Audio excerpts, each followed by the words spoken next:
There are three different types of neck blanks from which to make a guitar neck. One is to use a 24-inch neck blank and attach a solid heel block to it. Another way is to make a neck with a stacked heel from a single 35-inch neck blank. The third way is to cut a one-piece neck from a billet. I will begin by showing how to do the scarf joint, and this is the same for either the 24-inch or 35-inch neck blank. The neck blank should be about 3 to 3 1/4 inches wide, or about 7.5 centimeters to 9 centimeters wide. The length should be either 24 inches, or about 61 centimeters, or 35 inches, about 89 centimeters. On my steel string guitars, I measure a skosh more than 3 inches, or about 80 millimeters in from one end, and draw a line. I then measure another 3 3/8 inches, or about 87 millimeters from the first line, and draw another line. On my classical guitars, I measure in from one end 5.5 inches, or 14 centimeters, and draw a line. I then measure another 2.5 inches, or 6.5 centimeters from this line, and draw another line. These lines are then squared down the side of the neck blank. With a straight edge, I connect these two lines diagonally across the side of the neck blank. This should be about a 15-degree angle. However, the thickness of your neck blank can alter this. I always check the angle with a protractor to make sure it is not more than 15 degrees. The next step is to cut the scarf joint at the line you have just drawn. I usually use a bandsaw to do this, but you can also do it by hand. You could even make a jig to cut it on a table saw. After cutting the diagonal line, I clean up the side that gets glued to the bottom of the neck blank using a block plane. I then use a sanding block to remove any plane marks.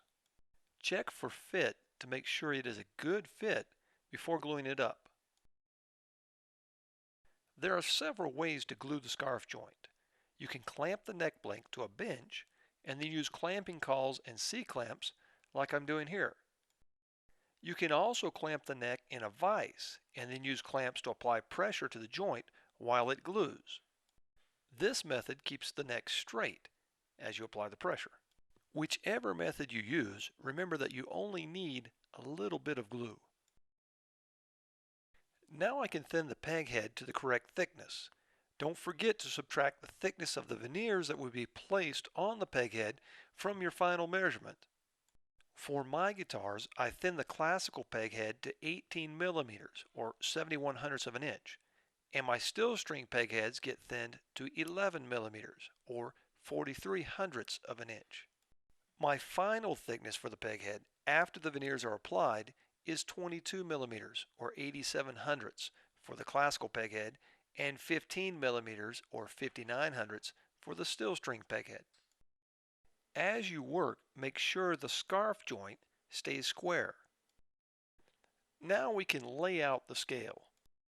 You will notice that after thicknessing the peg head, the scarf joint point of intersection with the face of the neck blank has moved back towards the heel block. This sometimes makes the neck blank too short, and at this point, throw the neck blank away and order a new one. I am kidding. There is a little trick that can help stretch the board. I use a joiner to plane the face of the neck blank. This moves the scarf joint point of intersection forward and thus stretches the length of the board. It doesn't really stretch the board, but you get the idea. If you take complete passes along the face of the neck blank, you can make it too thin on the heel block end, especially if you want to do a stacked heel.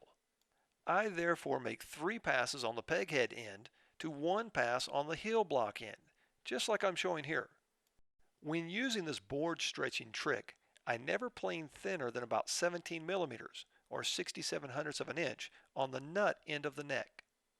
You can join the face of the neck blank until you have enough length for the scale and tenon. Notice how the point of intersection is now much closer to the glue line of the scarf joint. Make sure you have enough length on the peg head for your peg head design. You can now go ahead and lay out the scale length.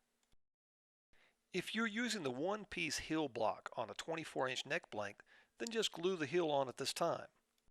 If you're doing the stacked heel, then cut the neck off at the end of the tenon, or flush with the appropriate fret if using a butt joint. After cutting off the excess of the neck blank, align it with your 12th or 14th fret markings on the side of the neck blank and calculate how much you need for each section of the stacked heel. Don't forget to add the measurement for your tenon if needed.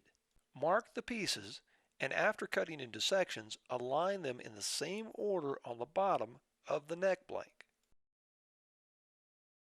To glue the stacked heel pieces together, just place a scrap piece of wood in your vise and then align the pieces and apply pressure by closing the vise. After appropriate glue time, remove the neck from the vise and you now have a stacked heel.